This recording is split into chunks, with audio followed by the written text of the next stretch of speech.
All right. Righty. Call the meeting to order. Okay, welcome to the Queen Anne's County Commissioners meeting. This is a public meeting that is being aired live on our local cable television station, QACTV 7. These media broadcasts provide county citizens an opportunity to watch and review our scheduled public meetings. In addition to our live audience this evening, we are providing remote options for citizens to watch and participate in county commissioner meetings. Citizens may watch our meeting live on our website at qac.org/live or on our public access governmental television channel provided by Breezeline Cable Services. Citizens may also participate by joining the live Zoom meeting by going to qac.org/public comment, and citizens may also email comments to publiccomment@qac.org. All comments received will be summarized during the press and public comment period on tonight's agenda.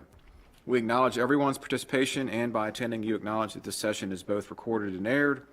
Press and public comment will be taken and is limited to 3 minutes per person. If you do care to speak, please sign up at the information table in the lobby. Comments longer than 3 minutes can be submitted in writing for the Commissioner's review. We will now stand and be led in the Pledge of Allegiance by Commission President Chris Corcorino. Pledge allegiance to the flag of the United States of America and to the republic for which it stands, one nation, under God, indivisible, with liberty and justice for all.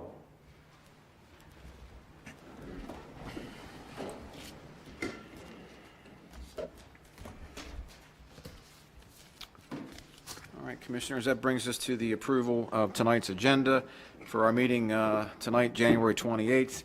So that's been submitted along with the regular session minutes, the Roads Board minutes, the Sanitary Commission minutes, and the closed session minutes from the January 14th meeting. That's been circulated for review. Do we have any additions or corrections? So I will make a motion to amend the agenda to add desk item number 1. Second. All in favor? Aye. I'll now make a motion to accept the minutes as submitted. Second. All in favor? Aye. Motion carries. All right, thank you, Commissioners. So we just held a closed session under the General Provisions Article, Section 3305B1, and to discuss boards and commissions, and Section 3305B7 to consult with counsel. We have one, I guess, decision on the boards and commissions we wanted to announce for Mr. Waterman. We didn't have, Critical area? For Career Card Commission. yeah. Oh, okay. Yeah. I don't know. Make a motion to nominate or submit nomination of Barry Waterman for the Critical Areas Commission to for the governor's appointment and consideration. Second. A motion second. Any discussion? All those in favor? Aye. Motion carries. All right, thank you, Commissioners. Okay, that brings us to press and public comment. So we appreciate all citizens for taking time to express views to the county commissioners. Comments are limited to 3 minutes per person. Comments longer than 3 minutes can be submitted in writing. This commission does respect everyone's right to convey your message freely. When you come forward, please speak clearly at our standing microphone, state your name, your address, and your topic of interest. And in keeping with the dignity of our office, please, we ask that all views be expressed in a respectful and civil manner. All right, Franz Stiegwald. Sir.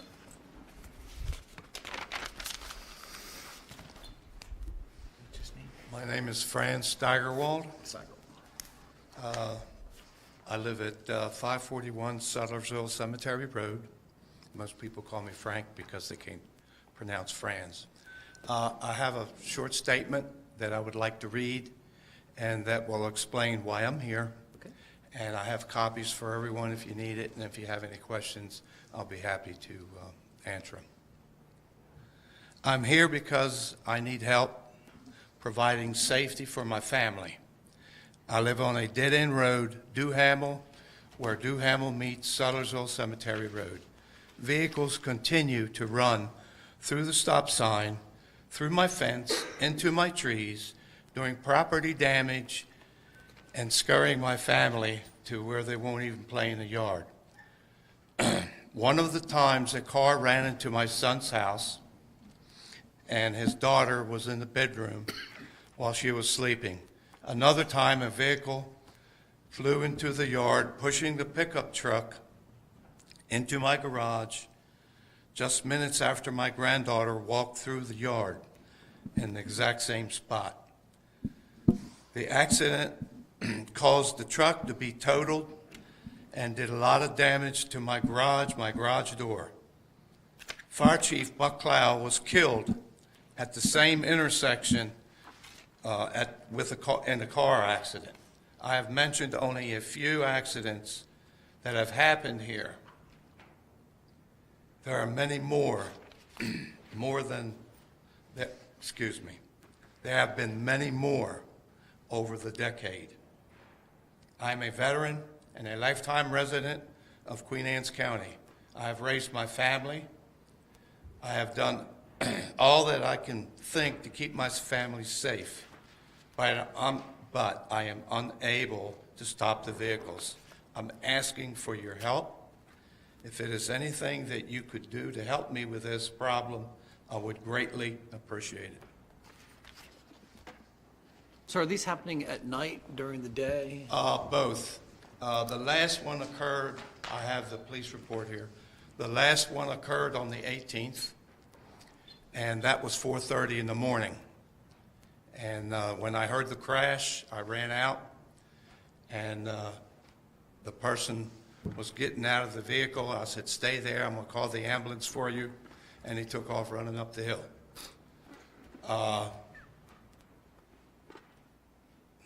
There have been so many, I'm just trying to think. Yeah, that's good. Well, I appreciate, Todd, can we maybe have to go out there and study that, if there's any traffic calming measures that we can take, and then we'll get back in touch with him? We will do. Thank you, I'm, sir. I'm not here to complain, point No, fingers. no, we're gonna look at it for you. I've exhausted all my avenues. Yeah. I don't know where else to turn, so that's why I'm here. Absolutely. We appreciate you coming forward, sir. We'll look into this. Thank you. Frank. Thank you very much. Wheeler Baker.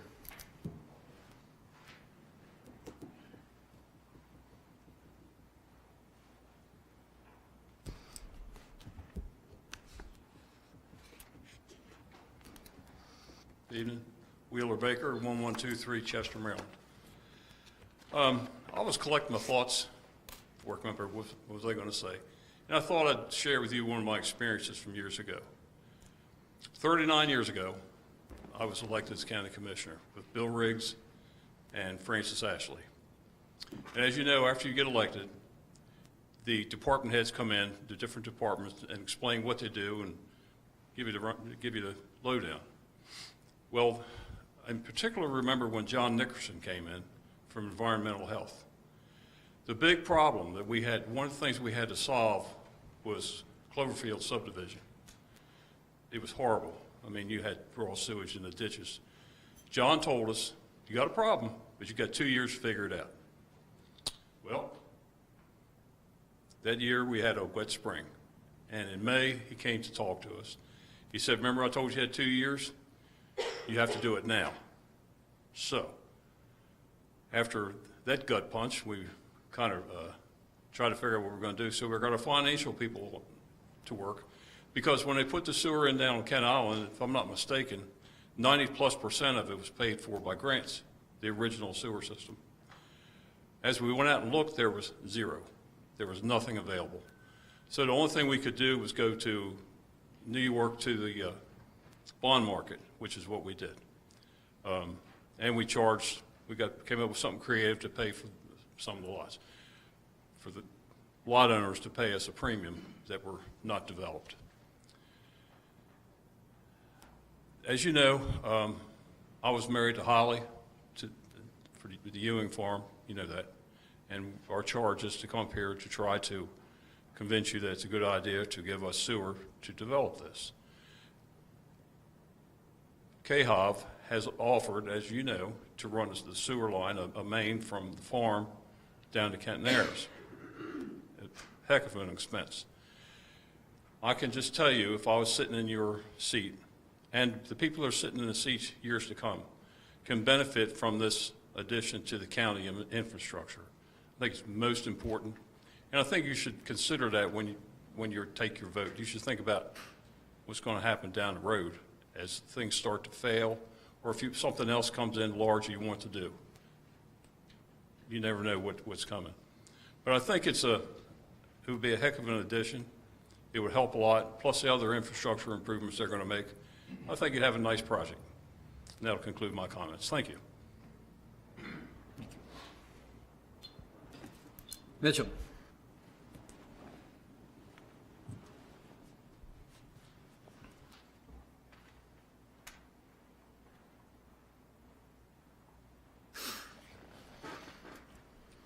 Good afternoon, gentlemen. Thank you for the time to let me speak, to be here.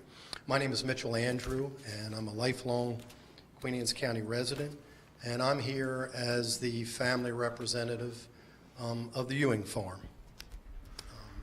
We appreciate all the efforts that have gone into this project, but what I really want to speak about here in these next just couple minutes is how I think the term smart growth fits the Ewing Farm as it resides in the location that it resides within the GPRN.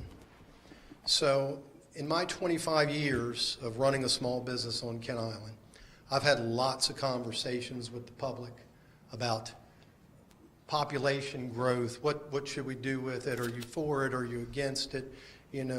Property development. We've look at all these developments that are coming, and it's really changing the face of Queen Anne's County. And but when you boil down to people's real opinion, you're going to have no growthers. You're going to have some pro-growthers. But the vast majority of people that I've had conversations with are smart growthers. And I've heard you good people, a lot of people in the last 2-3 decades running for county commissioner talked about your smart growth. The county needs smart growth. We have to have good planning in place. And I think that's what the Ewing Farm allows for Queen Anne's County is we have one large parcel located in Graysonville. It's a unique property because of its size and its location within the GPRN. It's been a designated growth area, in the designated growth area for the last 30 plus years. And the proposed development of KHAV for 290 homes, even though it sounds like a lot, is 100 homes under the maximum density of 390.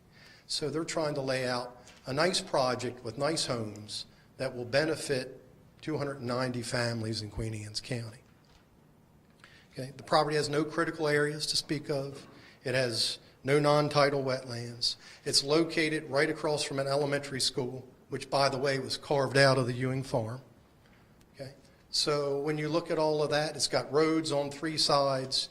It is what the comprehensive zoning plan wants for development and where it wants development. So I know it's a big decision. I appreciate your time, but I hope you would look at it as this is what smart growth is all about, a project like this. Thank you. Mike Irons.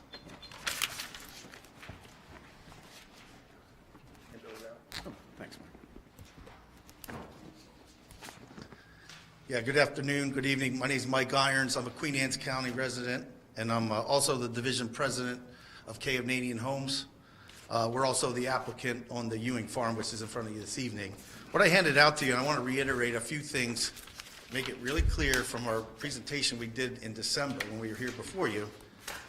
What's in front of you is the 2011 Comprehensive Water and Sewer Plan. And in there, you can see this property, we highlighted it for you, is currently W3S3, which means that service will be, look in the legend, service will be provided in 4 to 10 years. And this was the 2011 plan, and it's 2025. It's not W4, 10 to 20 years, not W5, beyond 20, and it's not W6, most importantly, it's not W6, which means no planned sewer, no planned service.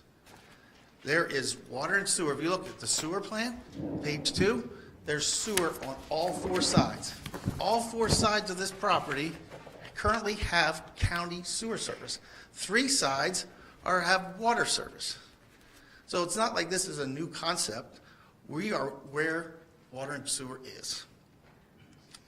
So Next, I want to also, similar to what Mitchell said, reiterate some of our compliance with the comprehensive plan.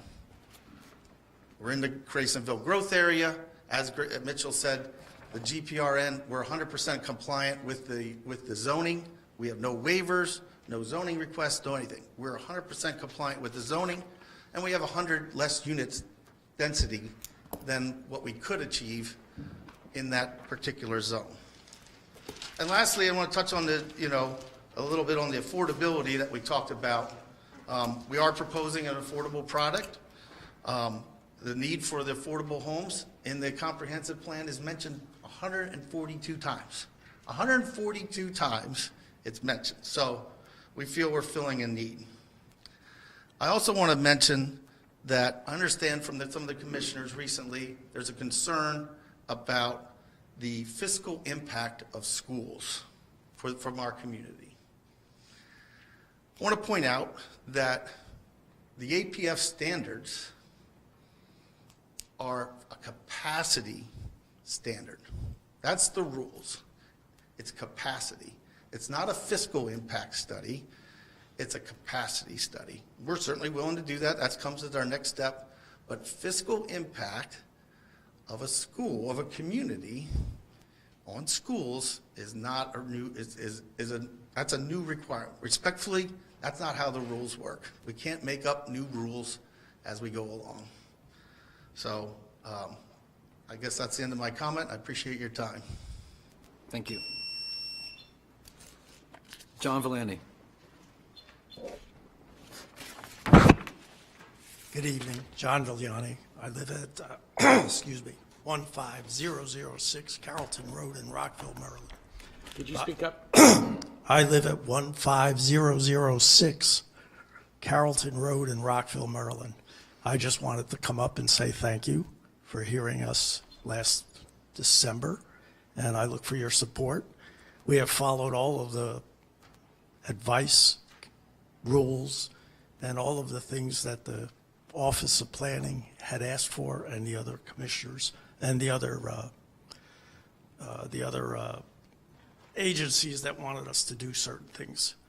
So I'm looking for you guys to actually sit back and look at the plan and realize that we've been at this for a long time, and we think that we have come finally to a point to handle all of your requests and all of the county's requests to do this plan so we could create a nice community for the county. Thank you very much. Thank you. Is there anybody else that would like to speak?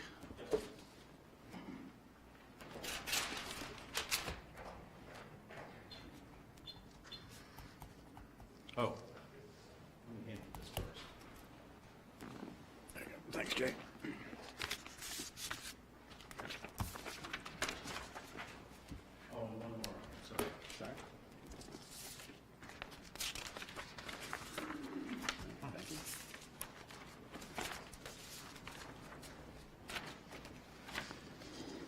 Good evening, Commissioners. Jay Falstead, Queen Anne's Conservation Association. Thank you very much for the opportunity to speak, and good to see all of you again. I want to talk about, for a moment, the Cahovanian project. As many of you know, for nearly 20 years, QACA challenged the Four Seasons project on Kent Island for a variety of reasons, but the primary one was because of the environmental destruction that that project would have caused and has caused. In front of you is an EPA document that shows that this company has had 591 violations to its name, 79 of those in Maryland. For a moment, if any one of us in this room had 79 violations to our name, a DUI, a pollution infraction, 79 of those, why on earth would we give them permission to go on ahead with another opportunity to pollute our environment? We wouldn't do it. And so I'm not opposed to development at the Ewing Farm. The property is in the comprehensive plan. It's in a growth area. I have a little bit of concerns about the density, but we should not be handing or giving a green light to a developer that has this number of infractions to their name. We just shouldn't be doing that. None of us would ever get that kind of accommodation. Can you imagine 79 violations if you had a DUI? Would you hand the keys to that person, hand the keys of a school bus to that person and say, hey, it's okay? The answer is no. So I hope you can find a way. Again, I'm not opposed to development on that property, but this particular developer is not deserving of what they're asking for. And so I hope you can find a way to say no. Thank you. Thank you. Is there anybody else who would like to speak? Do we have anybody online? We have no one online. Virtual, we did receive 4 emails concerning the project, the Aspire Ewing Farm project, that I can summarize for you. Sure, thank you. First one comes from Laura and William Jones of Graysonville. The second one comes from Dawn Sweeney. And the third one comes from Roy Julie. The fourth one did not have a name on it, but all of them together bring up the same concerns, such as schools, overpopulation of schools, traffic, and just general developmental growth that the roads cannot handle. And that would be it for emails. Okay. Are they specific to a project? Oh, yes, to the Aspire Ewing Farm. Yes. Thank you. All right, that'll close press and public comment.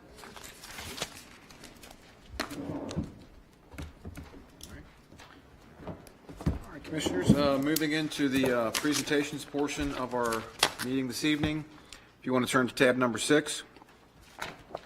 Tab 6, item 1. On page 1, we have Proclamation 25-01, Human Trafficking Awareness Month, and we have Christy Mirando, Director of Victim Services for All Seasons, Mr. Ed Thomas, Chairman of ES Human Trafficking Task Force, here this evening, I believe. Supposed to be here. No? Not here. Not here? Well, we have a proclamation. Yes. 2501, we can. So Proclamation 25-01. Whereas nearly 25 children, women, and men are trafficked and deprived of their freedom and human rights and dignity every year, and according to UMD School of Social Work, there have been over 1,000 reports of child sex trafficking screened by Maryland DSS CPS screening units since 2013. Whereas human trafficking is a serious problem on the Eastern Shore, whereby traffickers use violence, threats, deception, and other manipulative tactics to voice and coerce both young people and adults, both boys and girls, to engage in commercial sex acts to provide labor against their will. And whereas human trafficking is among the fastest growing criminal industry in the world, second only to drug trafficking. Whereas the state of Maryland has enacted a comprehensive anti-human trafficking laws with a focus on criminal prosecution and victim support. And whereas Queen Anne's County recognizes the considerable moral and economic harm of human trafficking to communities, our states, and the nation, and recognizes the bringing greater awareness to this problem will help the victims. And whereas by bringing awareness to human trafficking with the Midshore region of Maryland, we bring victims hope, a work to secure a natural-born freedoms of all humans, human beings should enjoy.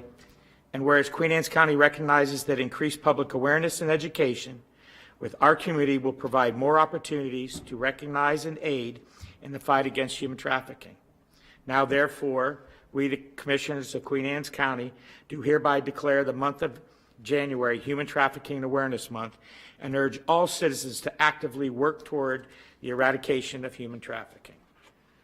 You'll make sure these get that. Thank you, Phil. Thank you, Commissioner Dumanel. We'll follow up with our guests that didn't make it this evening. Okay, unfortunately, our second item, our presentation from the Department of Planning and Zoning, had to be postponed as well because they had some staff members that were sick this evening. So we'll postpone that to a future meeting. We shall say that Commissioner Wilson is also under the weather today. Oh, yes. Thank you. Yeah. All right, so item number 3, under tab 6, page 15, we have the Fire EMS Commission swearing-in ceremony and year-end review. So, gentlemen, if you want to come up, we have Mr. Bill Faust and Mr. Raymond Aaron. Come on up, guys. All right, welcome, gentlemen. Good to see you. See you too. All right. Gentlemen, how are you? Okay, first of all, I'd like to go over our year in review with you guys. Queen Anne's County Fire and EMS Commission is proud to present this year's end review, summarizing our collective efforts, achievements, and goals for 2024. This report highlights the dedication of the volunteers, collaboration with the Department of Emergency Services and other agencies, and our outgoing commitment to serve the citizens of Queen Anne's County. Key activities and highlights, meetings and membership. We held regularly monthly meetings to address operational updates, training initiatives, and community engagement efforts. Collaborate closely with Department of Emergency Services and IT and county commissioners to identify and resolve issues to improve service. Right while we're on this, I do want to thank you with the IT, with Bonner, did outstanding job since he's on board. We really appreciate it. Certainly. We'll pass that along. Thank you very much. Call responses. Total calls responded to for all stations was 7,345 calls, as reported by DES. The distribution by days. On Sundays we ran 988. Mondays we ran 1,062. Tuesdays was 1,083. Wednesdays was 1,052. Thursdays was 1,089. Fridays was 1,020. Saturdays was 1,051. I think we should make a motion to make every day Sunday. No. Yeah, Sunday. Yes. I'm sorry. And then calls by month. January we had 614. February we had 550.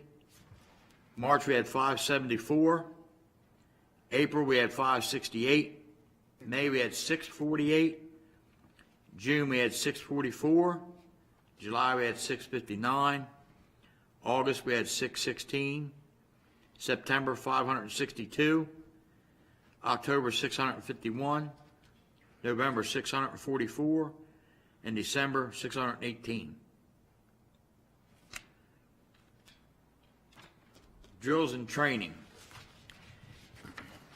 Total training hours is approximately 3,000 hours, including formal training through MIFRE, National Fire Academy seminars and conferences.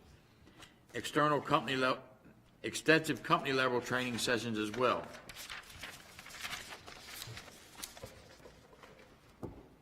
Fundraising and community engagement. Fundraising, over 20 events with more than 1,000 hours contributed by the members to raise funds for our departments. Community outreach. We hosted fire prevention, presentations, station tours, and school visits. Under activities, we actively participate in community events like trunk or treat, career days at the schools, and we were at the fair every day, and even had a kids fireman games on Tuesday nights. Operational updates. Approved re-alert timing change, 6 minutes for the first and second alerts, and updated related SOPs. Continue to assist and redefine battalion chief procedures based on data and feedback to ensure operational efficiencies and effectiveness. Continue to work on MCI response procedures, rural water supply SOPs, and countywide incident command sheet. They're still working on that at present time. Express support for partnering with the Red Cross to provide CPR training across the battalions, reinforcing the importance of accessible life-saving training. Equipment. The recruitment trailers for the FEC SUV were wrapped as part of the 2024 projects to promote the volunteer fire service to the public enhancing visibilities during community events, and strengthening our outreach. And I would again like to thank you, gentlemen, for the funding to be able to do that.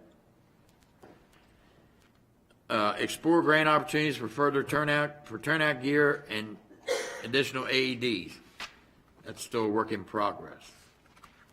Policy and standards development, drafted and approved a disciplinary review SOG and complaint form to address policy violations. As always, we remain committed to reviewing and updating SOGs as needed to ensure we provide the best possible service to the citizens of Queen Anne's County. Focus areas for the next year: training and recruitment, increase engagement in high school, middle schools, and community events to boost recruitment. We recognize that there are many activities and opportunities available for the students, and our hope is to spark their interest in the volunteer fire service early. In doing so, we may also gain recruitment of their parents, and that does work. Technology and communication. Currently working with DS and IT to address ongoing issues with the Crew Force app, ensuring improved functionality and use experience for all stations. Prepare for the implementation of a new reporting system for the 2026 National Fire Incident Reporting System, which is NIFRS updates. In conclusion, the report affects the collective efforts and achievements of the Queen Anne's County Fire and EMS Commission and the members of the county's 9 volunteer fire companies in 2024. As we move into 2025, we remain steadfast in our community, a commitment to conserve conscientious improvement and excellence in service to our community. Thank you to all who contribute to our success, including the citizens and public for their support, the county commissioners for their continued encouragement and backing, and volunteers in all 9 companies. We recognize that without the commitment and dedication, the volunteer fire companies could not operate. We look forward to another productive year. On behalf of myself as chairman, I want to thank you gentlemen for the past 13 years. Me and Mr. Moran have gone through them all together, but this is my last year. I'm stepping down from being chairman of the commission, and I'm going to be on the administrative side of it for the upcoming year with the stuff. But as you all know, I'm moving on to. I'm second vice president of the Maryland State Firefighters Association. In 2 years, if everything goes right, God willing, I'll be president. But congratulations. Right now, I want to turn the reins over to Raymond Aaron. I can honestly say this: he's a great guy. He was my high school class president in Queen Anne's County in 1952. There you go. It wasn't that bad. 80. Billy, he looks a lot younger. I don't know what's going on here. He didn't get into politics like I did 17 years ago. Oh, you paid him. Okay. That's the only reason why he looks younger is because he cut his hair off so he doesn't have any gray hair. That's why I like him. Yeah. But I do appreciate it, and we've had a lot of good times, and I'm proud to call you all my friends, and I won't ever forget it. You did a great job, Billy. Thank you. And you're obviously turning it over to capable hands. Well, thank you. I appreciate that. Yep. Yeah, we want to thank you for recognizing Billy at his banquet at their fire company in Sudlersville, recognizing his time. I sat in this seat many years ago, and it has definitely changed. So that's quite all right. So we're up to the challenge, and I appreciate the trust of the fire companies to put me back in that spot. So thank you, and thank you, Bill. Your mother's proud. There you go. Ready to be sworn in? Yes, sir. All right. All right, raise your hand. Use your name or I use my name. I, Chris Corcarino, I, Raymond Aaron, do solemnly promise and swear do solemnly promise and swear that I will, to the best of my ability, that I will, to the best of my ability, fulfill the duties of the office to which I have been elected, fulfill to the duties of the office to which I've been elected, and uphold the bylaws of the Queen Anne's County Fire and EMS Commission, the bylaws of the Queen Anne's County Fire and EMS Commission at the conclusion of my term of office. at the conclusion of my time in office. I will turn over to my successor I will turn over to my successor all records and properties all records and properties entrusted to my care, entrusted to my care. so help me God. So help me God. Congratulations. Sir. Thank you. Appreciate it.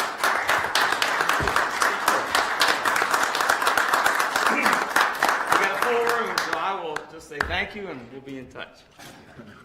If I could mention something, we've had the pleasure of going to a lot of installations on the last few weeks, we all have, and I'm sorry that I missed yours. But you had mentioned about recruiting, and Commissioner Corcarino and I were at United at the Elks Club, and they called up the cadets, and I was really impressed with these kids. There were close to a dozen men and women cadets, 16, 17, 18, and they're just having a great recruiting. They do a good job, Murray. Yeah. Well, all of you do. All of you. That's good that you recognize them. We'll make sure they do. So can we give a round of applause for 13 years for Big Billy? Yeah, he does.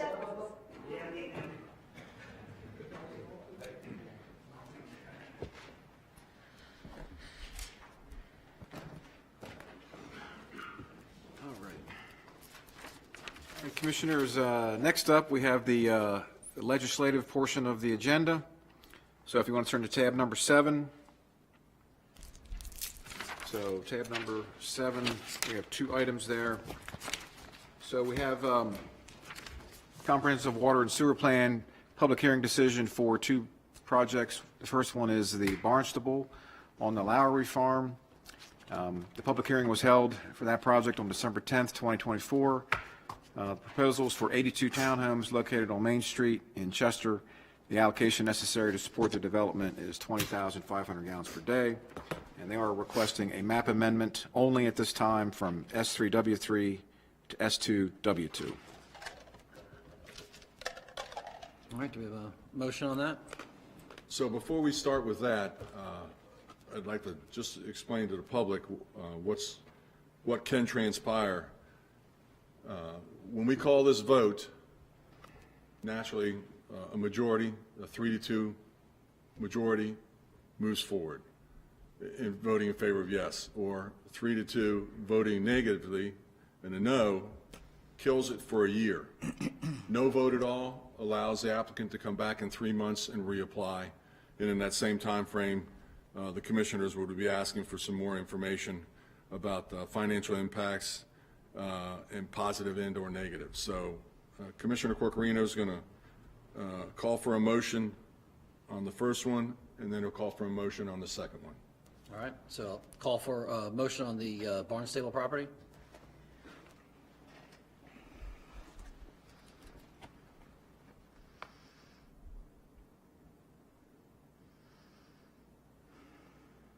All right, no motion. I'll call for a motion on Spire.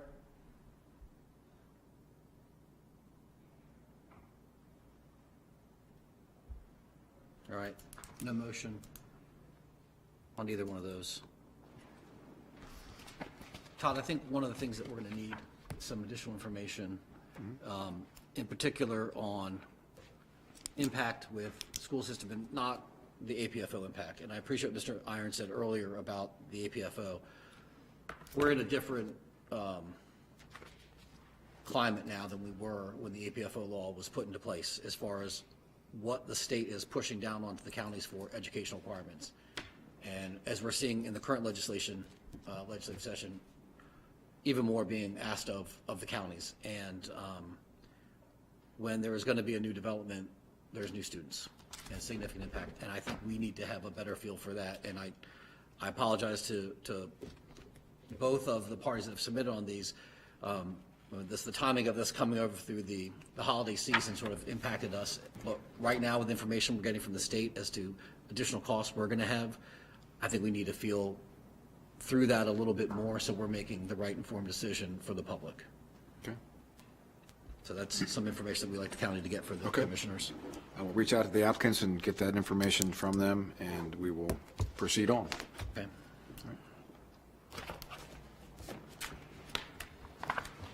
Action items. All right. Any other legislation? Oh, I will introduce County Ordinance 25-01 to be sent to the Planning Commission for review and comment. Okay, all right. Thank you, Commissioner Corcorino. Okay, moving on, we have the Department of Public Works. They have 2 items, so Mr. Quimby and Mr. Cook, maybe they can come up for this, this portion. So if you want to turn to tab number 2. So tab number 2, item 1, pages 1 through 27. We have a Critical Area Forest Mitigation Bank MOU, and multiple county agencies have been working to create a forest mitigation banking memorandum of understanding with the Critical Area Commission to allow for the establishment of a forest mitigation bank here for Queen Anne's County as an acceptable tree replacement location when trees are removed by both public and private development with discretion, obviously. So this is an MOU with the CAC that will allow us to create that forest mitigation bank. So, Thank you. Alan, Steve, anybody? I'll field this one. Steve Cahoon, Public Facilities Planner, here with Stephanie Jones, Long Range Principal Planner from Planning and Zoning. We'll address this item first, and in essence, the county's in need of a planting area to plant trees to mitigate for trees that have been removed in the critical area. From time to time, we'll collect fee and lieu funds for projects that build in the critical area but don't have the ability to put on-site replacement. Also, county projects such as road expansions or road widenings or construction projects that clear trees in the critical area may need a location to place or to replace trees within the critical area, and creating a bank does that. And creating a bank also gives us the ability to plant trees to address the need of future projects, so we're ahead of the game instead of reacting. It's like a TDR program for trees. It is. It is. That's a good analogy, yeah. Perfect. So where we are right now, the first step is to enter into a memorandum of understanding with the Critical Area Commission that outlines the framework on how we'll enter into this bank and what we will do to establish a bank and how we will track credits for projects. And in the future, we'll be informing you about a location, the area, the amount of plantings, and those types of things. But the first step is entering into this MOU with the Critical Area Commission. So if you're in favor of it, we ask you to make the motion made on the memo. I move the county commissioners sign the Critical Area Forest Mitigation Bank Memorandum of Understanding with the Critical Area Commission to allow the creation of forest mitigation banks in Queen Anne's County. Second. A motion to second. Any discussion? All those in favor say aye. Aye. Any opposed? Motion carries. Where'd this idea come from? The I mean, idea- why didn't we do this like years ago? We could have, but this comes from, in part, a couple of county projects going on where we need to mitigate trees and plant trees. Part of it is establishing a designated area so you can plant enough trees in one location to create a forest instead of doing little bits of trees in different areas. Just seems like a great idea to, you know, to be doing it. It's a good idea. Yeah. So can now. residential use it too?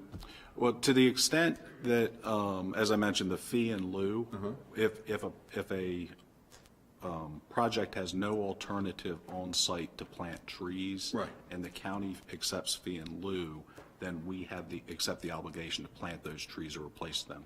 So in that respect, it would be open to the private. If somebody needs to use it for a development application, we first require that they look at on-site replacement throughout their development. Second, look at off-site mitigation near the development, and fee and lieu would be the third option. Very good. Awesome. Thank you. Idea. Yeah, thank you all for your hard work on this. I know it's been a long time coming, but it's a good project. Okay, moving on, Commissioners, item number 2. Mr. Director, we can we can get that letter out to Secretary Duffy for the, Transportation on Kent Island. thank you, sir. Yes, sir. Okay, we ready? Okay. Item number 2 on pages 28 through 50. This is the Midshore Regional Detention Center Cooperative Service Agreement, final draft to share the cost in the new regional detention center to be constructed on the site of the recently abandoned and acquired Eastern Pre-Release Unit near Church Hill. Warden Cook's here, Mr. Quimby's here. They've been working on this with myself and the other jurisdictions in Kent and Caroline County for many months now.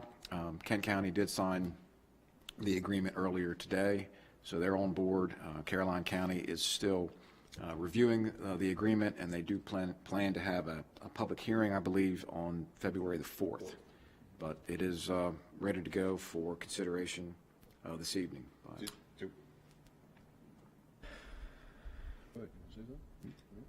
I'll ask after. I move to approve the Midshore Regional Detention Center Cooperative Service Agreement. Second. Discussion? Do we know what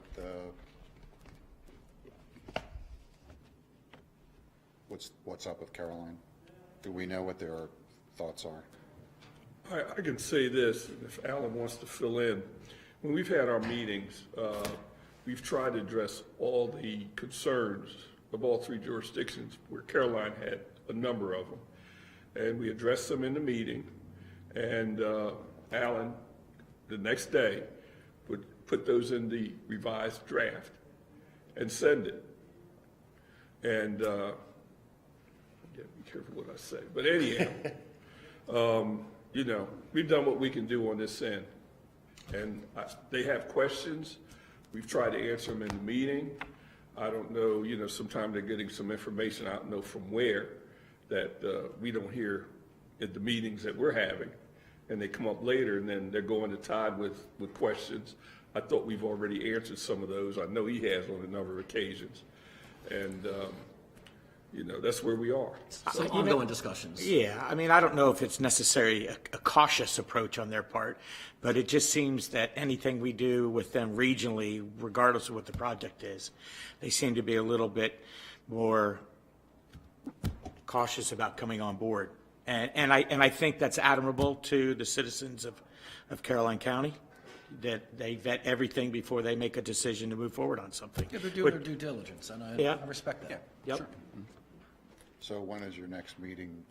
I guess the 3 of you are meeting with them? When is the next? We don't have another meeting scheduled at this point in time. I mean, I think, as I mentioned, Kent has signed theirs today. They're on board, and Caroline is scheduling a public hearing to receive public comments. So hopefully that'll go smoothly, and they'll be on board as well. This regional detention center really is a savings for all 3 counties to do this, make this a regional effort, and the state as well. So, I mean, straight across the board, it's a money saver. Yeah, and we did a tour of all 3 facilities, and Caroline's facility is by far the most in need for improvement. It's 100 years old. It's Really? Oh yeah, wow. Commissioner Moran was there for that part of the tour, and it's very old. Very old. Still has jail bars, you know, some of the cells. So they need it, you know. Now, on Thursday, we have another meeting with just the engineering group, I'll say that, the ones that have been planning, and hopefully we'll have a final rendering of what the proposed facility will look like. And so we meet again in the afternoon, 1 o'clock on Thursday. And that's including my counterparts from both counties. So along with the engineering firm, Collimer, and I mean, that's staff. once, I'm assuming once Caroline hopefully ratifies this, we'll move right into the engineering and design work. State comes through with funding, Well, how much is, what's the cost on that? a few $1 million, Okay, a couple $1 million? maybe more than that. Okay, but I guess my question is, if we move forward with unrestricted fund balance and continue moving this project forward with the engineering and design work, will the state honor that and give us the 50% After the fact, after the fact? I don't like to do that, no. Well, I'm just trying to, you know, what I'm concerned about is naturally more delays, cost keeps going up. And if the engineering and design work was done, they'd have a lot harder time on the next go-round of telling us, no, we're not going to fund this, when they're saving probably in excess of $20 million. So, I mean, that's just, We're pushing real hard with our delegation. They're fully supportive of this project. We're hoping to get that design funding. I wish we had an answer if we could proceed with design that they would guarantee the 50% arrears, but maybe we can use that as a last maybe we send the effort governor a to. letter. We can. We should I mean, I probably do just think that, that, do a support letter and send it to the governor. One, I think we can afford it if it saves us another whole year. Yeah. And then that gets that done, so it's a shovel-ready project, so. Yeah. Okay. Well, We'll continue to work with. The Division of Public Safety and Correctional Services, they're wholeheartedly behind it. Right. They're pushing hard for it. Yeah, yeah, But they don't control the purse strings. right. Yeah, unfortunately, we sort of hit this at the time when the state But budget is that funding will come through with a bond, wouldn't it? likely, yes. So, I mean, Likely, yes.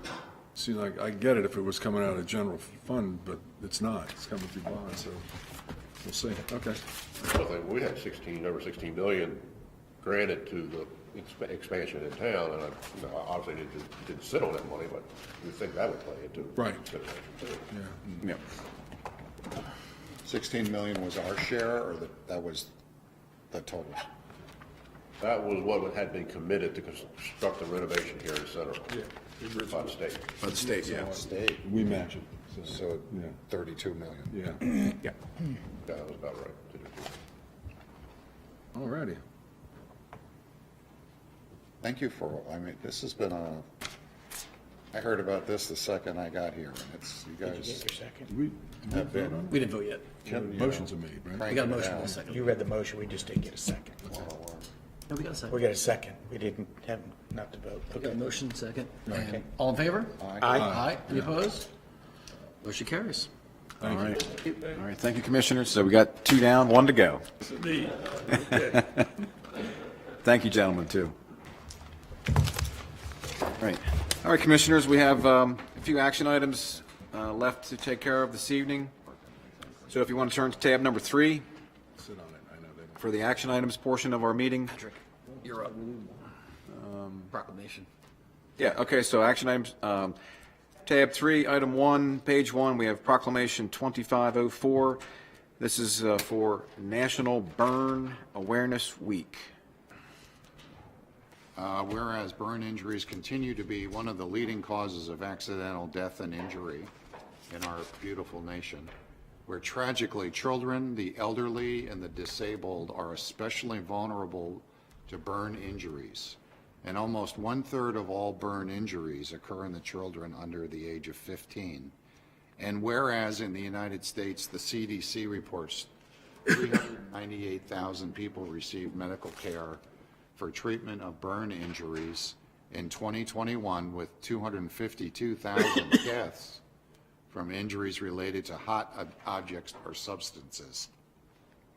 And whereas compared to the overall population, children under 5 were 2 times as likely to be seen for burn injuries at the hospital emergency room. Young adults from 20 to 29 had 1.4 times the risk, and those in the 30 to 39 age group had 1.3 times the risk of the general population. And whereas the primary causes of injury include fire flame, scalds, contact with hot objects, electrical, chemical, and most of these injuries occur in the home. Today, 96.8% of those who suffer burn injuries will survive.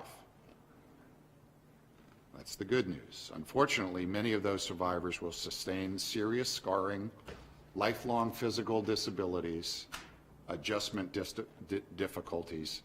And whereas National Burn Awareness Week, an initiative of the American Burn Association, the ABA, is coming together on the burn, fire, and life safety educators to make public aware of the frequency, devastation, and causes of burn injury, as well as consistent and authoritative measures to prevent these injuries and how to best care for those that are injured.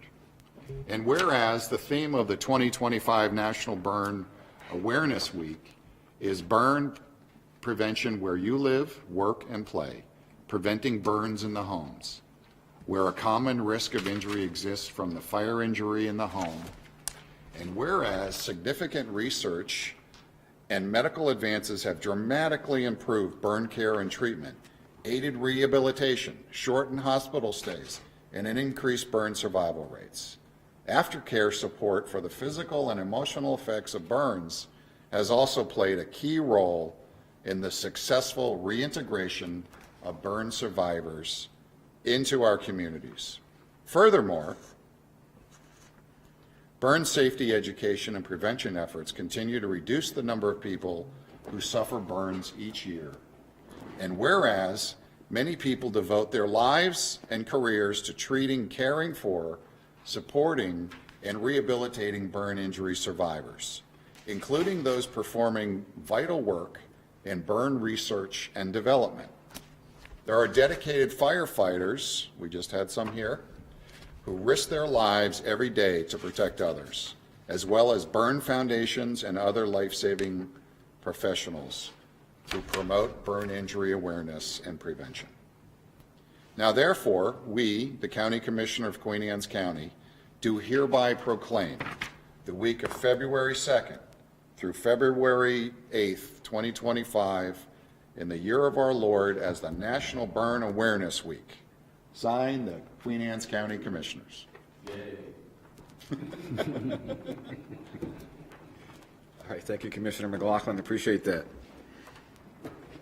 All right, moving right on. Item number 2 on pages 2 through 16. This is the Rural Legacy Priority Area Designation.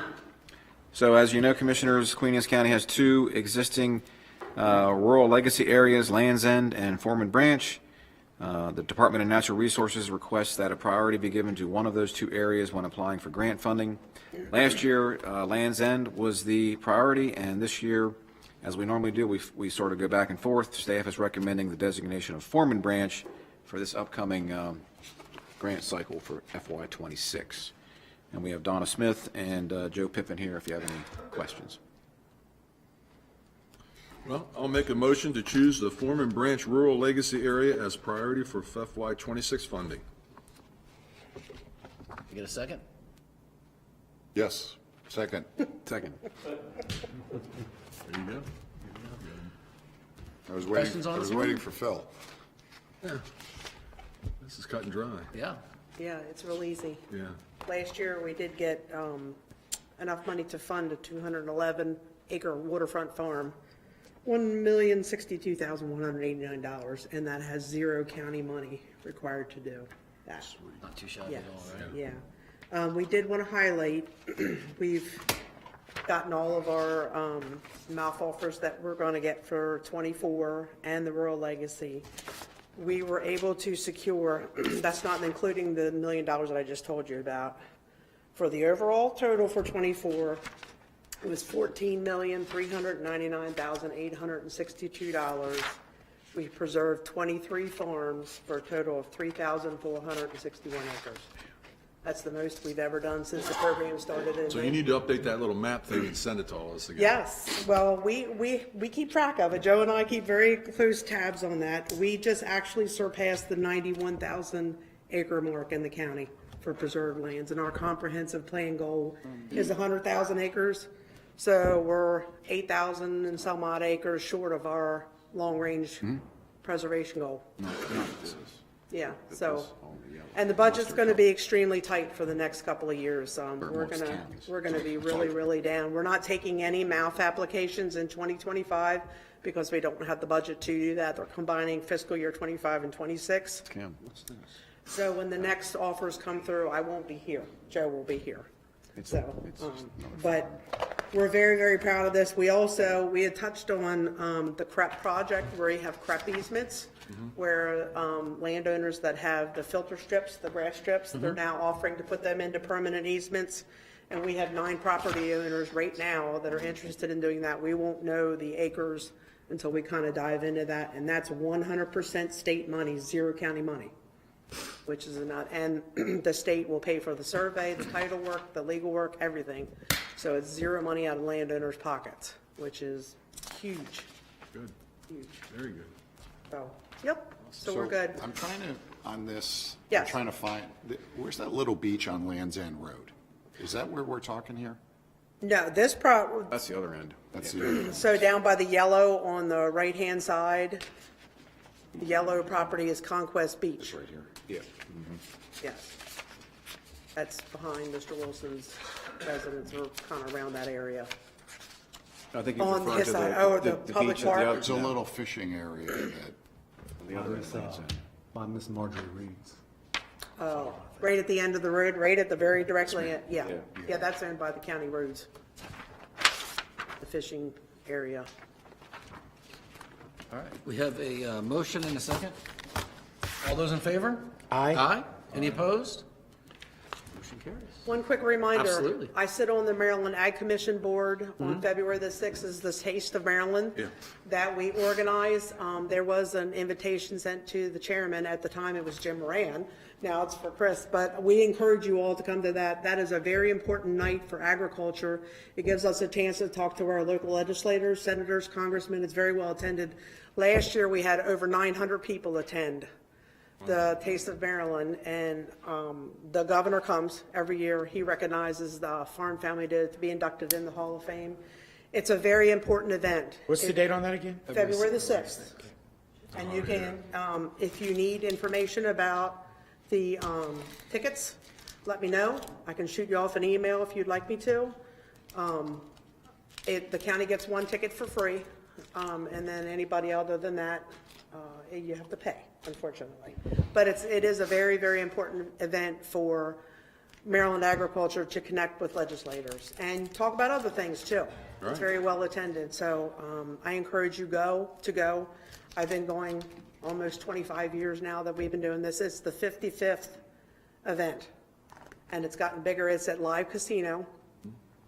All the food is amazing. It's all donated by local vendors, farmers, and the chef at Live Casino prepares all the food that's donated. So it's goat, sheep, beef, oysters. We have an oyster shopper Do you there. suggest that we bring risk capital with us? Yes. Yeah. Milk, Casinos. cheese, salads. Gambling. We have a lot of local donors. The Eck family donates lettuces out of their hydroponic greenhouses there on 301. So it's a wonderful event. I encourage you to all to attend.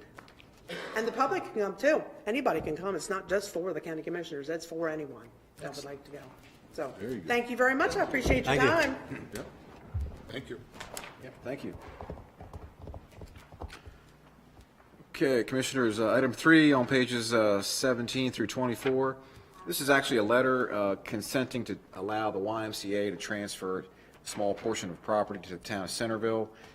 As part of the original conveyance to the YMCA, there was a little small area of right-of-way for Green Street extended about 3,000 square feet that was within that conveyance. It really is part of the right-of-way. It was really an oversight, so and as part of our deed of dedication to the Y, we said to them, you can't deed property or give property away to anybody without the county agreeing to allow you to do that. So this is just a letter, would be to the YMCA saying if the town approaches you, which they have, to acquire this property for right-of-way purposes for public uses, we agree that that they can do that. There is a small map in the book there that kind of shows that little small square area that's within the right-of-way there of Green Street extended, where we pushed Little Kidwell Avenue through to the area there by the Vincent Building. I move to execute the letter to the town of Centerville giving written consent to transfer a portion of the property located at the intersection of Green Street and Little Kidwell to the town of Centerville. Got a motion second. Any discussion? All those in favor? Aye. Any opposed? Motion carries. All right, thank you, Commissioners. Okay, next we have 2 budget amendments. Item number 4 on page 25 is Budget Amendment CC number 6 for Price Creek dredging. This is for the Price Creek dredging project, which was requested by the waterfront property owners of the Queen Anne Colony community. The amendment reflects new loan revenue and matching expenditures of $1,050,000 for the project, and the loan revenue will be repaid by the waterfront property owners over 25 years. Motion to approve CC-6. A second? Second? All those in favor? Aye. Aye. Any opposed? All right, motion carries. Thank you, Commissioners. Item 5 is Budget Amendment CC7. This is for the Board of Education. This budget amendment reflects it actually transfers budget authority totaling $675,000 from the Kent Island High School roof replacement project, which came in under budget, to other Board of Education projects that were also scheduled. So those projects include 2 special needs buses for $300,000, stormwater management system repairs, Phase 3 at Kent Island High School, and a replacement generator at the Kent Island High School. So $100,000 for the generator and $275,000 for the stormwater repairs. I'll make a motion to approve Budget Amendment CC-7. Second. Any discussion? All those in favor? Aye. Any opposed? Motion carries. Thank you, Commissioners. Our last item this evening is desk item number 1, Economic Development. This is requesting county and county support for Corporate Economic Development Authority powers and use of proceeds. This is a letter of support for HB 97 and Senate Bill 409, which seeks to modernize the powers of the economic development authorities and grant local jurisdictions the ability to establish revenue authorities or redevelopment authorities, and also empowers counties to use tax increment financing revenues to fund redevelopment projects. So what this does, it'll allow us to potentially create a region for a project like, say, an abandoned shopping center.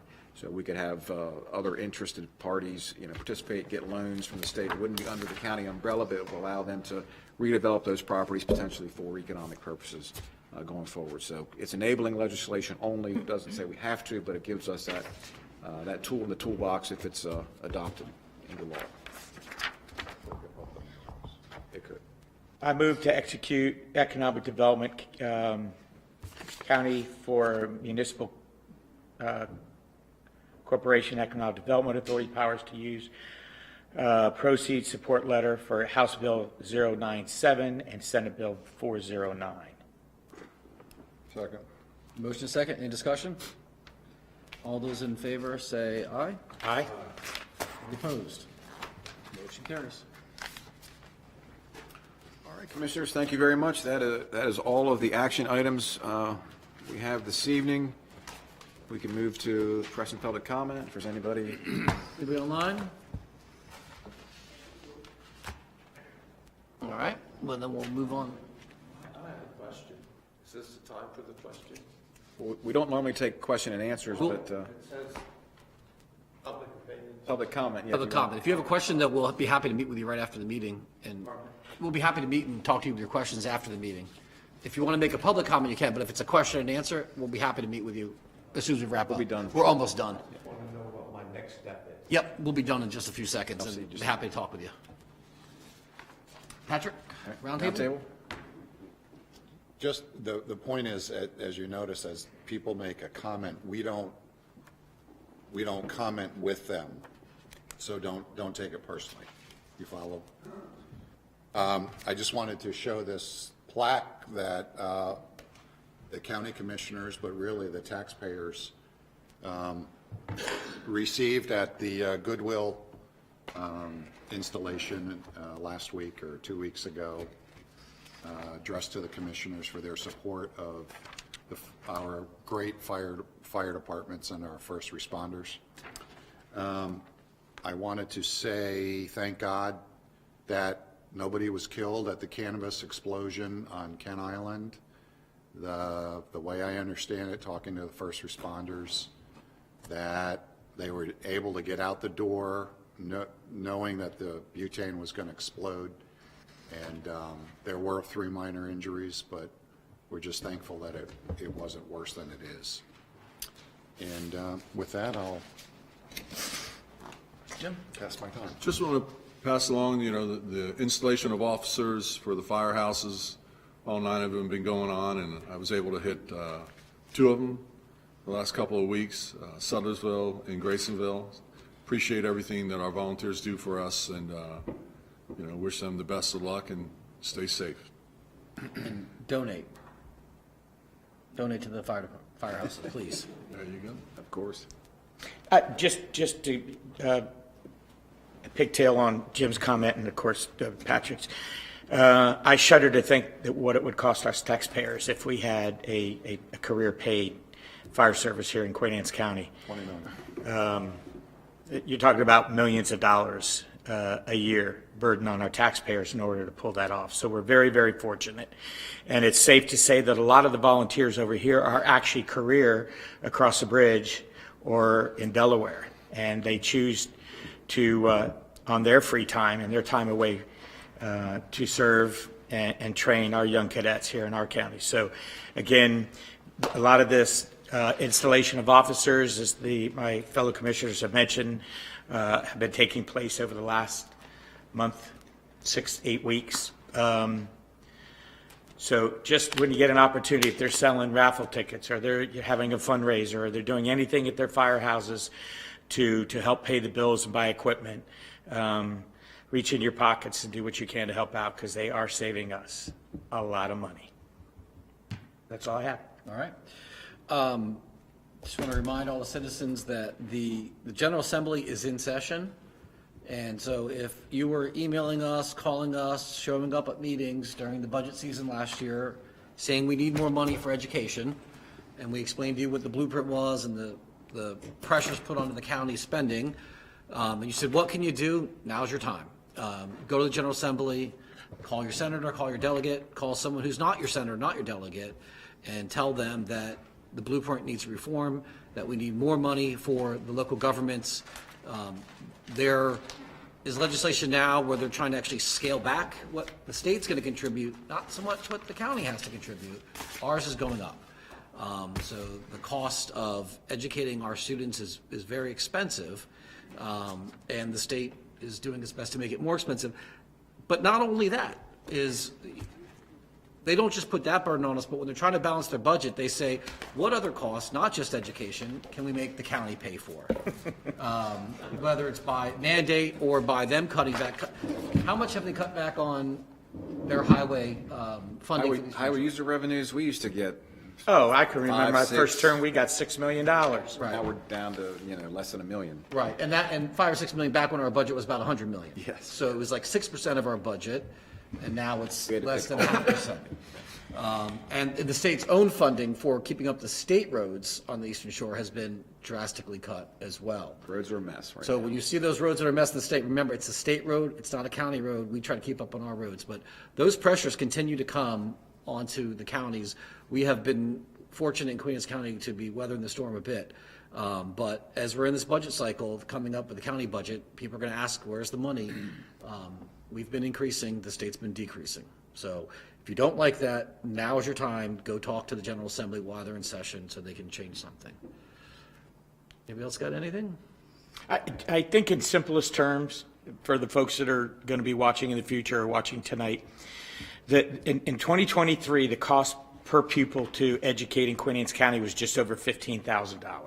So we had the portion that the state was giving us, and then there was the county's portion, and together we came to that number that we needed to educate our children in our school systems. That number now that the state is, Chris was indicating, the number that the state is going to be giving us is going to be a lot less than what they have given to us in the past. So if the cost hypothetically is $16,000 and the state's saying, we're going to give you $5,000, the difference now has to be made up by Queen Anne's County. So that's how it works. Again, Chris is stressing, please reach out to delegates in our 36th district delegation, the 35th district delegation, the 34th district delegation. It doesn't, our delegation is on board with the pain that we're going to endure if the commitment from the state as far as the per pupil funding formula is a lot less. It's going to hurt, and it's going to hurt bad. But it's not that it's just a lot less, but the cost. And then the cost continues to go up. Of all the salaries and all of the administrative costs. Yeah. So. I'll entertain a motion to adjourn. I will make a motion to adjourn. Second. All in favor? All right. Aye.